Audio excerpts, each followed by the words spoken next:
Secretary of GBT and on implementing partners, that is the WWF Gorilla Doctors International Gorilla Conservation Program and the International Union for Conservation of Nature to ensure that this project strengthens cross-border collaboration, particularly in the area of surveillance.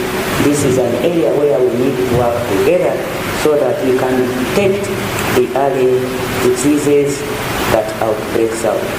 The Ministry of Health has already demonstrated the commitment by providing a letter of support for this project to the pandemic fund. This shows how the government of Uganda is very committed to this project that we are launching today. My call to action is that this project should be fully aligned with our national development program, that is the NDP4, Ministry of Health Strategic Plan, and the National Action Plan for Health Security, which identifies priority interventions and addresses the gaps cited during the joint external evaluation and other assessments. The other request is that the project prioritizes investments which are sustainable and very flexible to cater for operational funds for handling emergencies both at the national and sub-national level. On the part of the government, we will affirm our full commitment to ensuring the smooth and successful implementation of this project for the benefit of our people, our neighbors, and the future generation. Finally, distinguished guests, ladies and gentlemen, it is at this juncture that I want to affirm government's commitment to the project, having the Deputy Right Honorable Speaker as our chief guest, where most of the policies and the financing is. He is part of us. Right Honorable Deputy Speaker, you are most welcome, and we are happy to have you as we launch this project, and we look forward to working together in the near future. I thank you so much. I take the honor to invite you to address the participants. Thank you so much.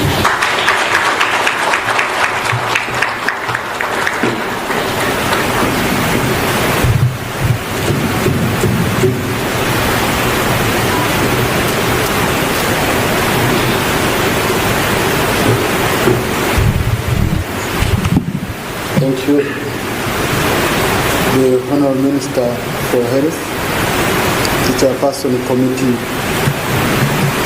on Health, Parliament of Uganda, the Executive Secretary or Director? Yes, the Executive Secretary, GVTC, our great partners from World WWF, and all the rest, the representative of the Executive Director, UA. Ladies and gentlemen, good morning. I'm glad to be here, especially on this exciting project. I was sharing with the Executive Director, Dr. Seguya, and colleagues that, look, Mitoma should be among the beneficial projects this week. Because Professor Vazayo knows very well and has supported me. My district, especially my constituency, is one of the hard-to-reach constituencies. And I neighbor Queen Elizabeth National Park, that state. And also, I think some of the things we shall settle locally, because that's where Charles comes from. I don't know how we forgot his area. But what is more exciting is that my area has chimpanzees. And these chimpanzees are harassing people. But in other areas, people are making money from them. They're blessing. So I'm seated in a room where I'm sure that before I get out of here, we shall have turned those chimpanzees into an opportunity. Because we are in between Kasese and Kanunga. So for my area, you just connect to Shasha. So if you have a complete tourism circuit of that side, then you start with the Big Five, on this side of Katunguru, not Katunguru, Mweya, okay, and Kasimi and all that. Then you come to my side, you visit the chimpanzees, you continue to search for tree climbing lions, and then you continue to bring for the gorillas. I think that's what we have in as opportunities that are really, really untapped. But also, you find, I think chimpanzees are more or less at the same risk level like gorillas. And then we connect with the DRC through my constituency. So, I usually don't have opportunity to speak for myself.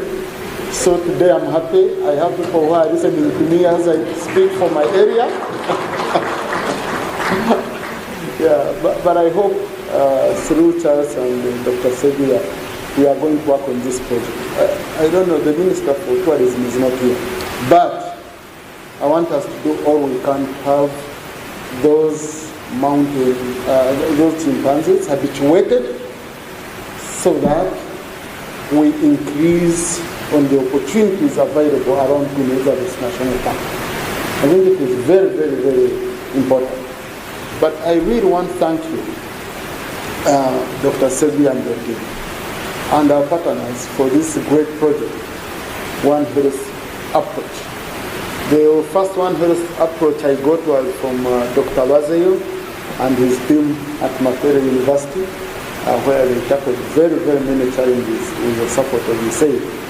And now I'm really happy that you've taken it at this level also of here, because prevention is extremely critical. When the pandemic of COVID came in, it locked us down. So, and it doesn't know borders, like you say. Even if we create our geographical boundaries, disease doesn't know.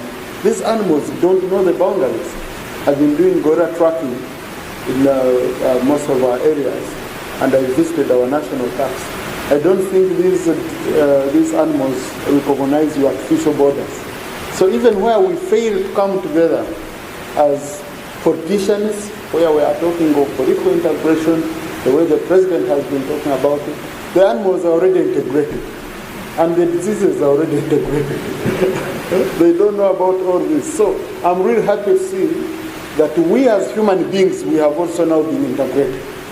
We've come together, DRC, Rwanda, Uganda, to tackle this very critical issue of ensuring that we start with robust preventive efforts that tackle the challenges and prepare ourselves in case of pandemics of this nature coming up. So I'm really, really happy about this. And of course, the Virunga area being one of the world's richest ecological areas, we are also reminded that it's also home to millions of people who are deriving their livelihood from that ecological setting. I was in Rubuguri in 2020 campaigning with the president. And that's what we are singing. The request they were making to the president was, allow us to go back to the national park. That's where I want to stay. Don't tell us about your health centers. No. We don't want your health centers. We want to go and stay in the national park because that's where we get our traditional medicine. That's where we get our food. This food you're giving us is making us sick. Your medicine is not helping. So you can see there is still a very big contestation between the people and the animals on who owns that jungle. So, and with such a contestation, it means we have to share it. So this project is going to help us have a balanced sharing so that the animals can survive very well and we also survive very well. And this means that even if it's an ecological area that we are celebrating, then it comes with very great challenges. Challenges of us sharing disease, challenges of us sharing water, challenges of us sharing food, challenges of us destroying the environment together in our efforts to survive. So efforts of this nature are very, very, very, very critical if we are to keep up with the demands of nature. If we don't, nature will hit us seriously through several pandemics, through several crises, and you find us running around, coming to control and spending billions. So we would rather spend these billions early to prevent, even if only one person, even if we spend 100 billion and we save one life, that 100 billion will be worth it. But the problem is we usually wait, and then when we start losing people in thousands, it's when we wake up and we avail budgets. I think this time we must support you, Honorable Minister, and the fund to ensure that we raise funds and we sustain this project. And now we have also come to understand about donor fatigue. I just returned last night. I was in Brussels, and these are things we tackle, especially in funding. There's donor fatigue. Many countries are inward looking. So we have to sit on the table and start knowing if we are still lucky, we still have funding like from FAO, World Bank, WWF, and all those. Then we shouldn't take it for granted. It should be a foundation for us to develop our own funding strategies as a country.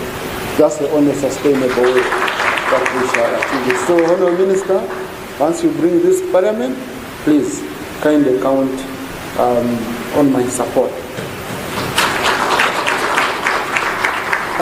So through this initiative, I'm very sure that we are going to strengthen collaboration in tackling challenges of this nature. We build community resilience. This is extremely important. Building community resilience, the boundaries being very, very clear is extremely important, and ensuring sustainability from a perspective of funding. I've heard on the issue of ratification, Honourable Minister, Dr. Seguya raised this issue that the GVTC is not yet ratified. In Uganda, we have two ways of ratifying, so I need to look at the treaty, then it will show me where it falls, because we have treaties which are ratified by decisions of cabinet, and then treaties which require coming to Parliament. And it's a domestic arrangement. You might find in some countries it goes to Parliament, the same treaty, but in Uganda when it stops in cabinet. So I request that you link with the minister from here so that we can have this treaty ratified. Otherwise, I don't know why you sign documents you don't want to ratify. It's not helpful in any way. Finally, I want to thank our partners for trusting this country. Beyond these initiatives, as a government, we have our own efforts, and one of the efforts which would contribute to these initiatives is developing infrastructure. Now, tourism has been identified as one of the key drivers for our 10 for the growth strategy under ATMS, where we have agriculture, tourism, mining, or minerals, and science and innovation. So we are going to focus so much on tourism, and through tourism we are going to work on tourism roads, because without very clear infrastructure, it won't be helpful for you. Even the donors coming east. I've seen those roads in Rubuguri.